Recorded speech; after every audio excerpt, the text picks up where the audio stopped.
Deep স্টেটের agenda বাস্তবায়ন করতে বাংলাদেশের জনগণের অর্থে লালিত প্রশাসন ব্যবহৃত হয়েছে।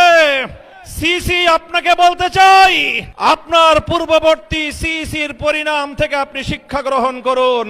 আমরা যে আপত্তি জানিয়েছি, সঠিক তদন্তের মাধ্যমে জনগণের ব্যালটের অধিকার যদি ফিরিয়ে না দেন, বাংলার মানুষ জোর করে তাদের অধিকার কেড়ে নেবে ইনশাআল্লাহ। আসসালামু আলাইকুম ওয়া রাহমাতুল্লাহ। নাহমাদুল্লাহ তাআলা ওয়া নুসাল্লি আলা রাসূলিহিল কারীম, আম্মা বা'দ।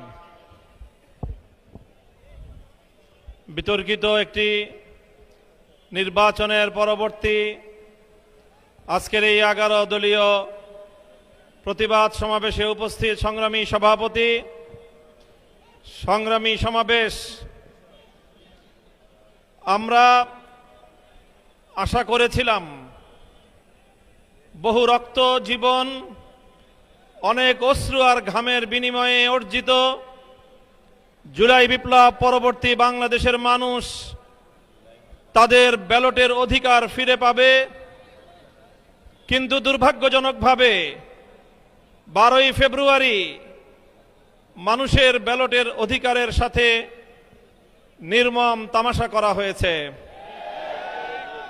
সারাদিন শান্তিপূর্ণ নির্বাচনের প্রকাশ্য নাটক সাজিয়ে সন্ধ্যার পর থেকে সূক্ষ্ম ইঞ্জিনিয়ারিং এর মাধ্যমে টার্গেটকৃত ব্যক্তিদেরকে জাতীয় সংসদে যাওয়ার পথে প্রতিবন্ধকতা সৃষ্টি করা হয়েছে।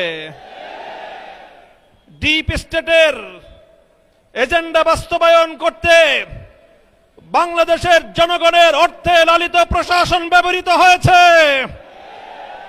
সিসি আপনাকে বলতে চাই, আপনার পূর্ববর্তী সিসির পরিণাম থেকে আপনি শিক্ষা গ্রহণ করুন।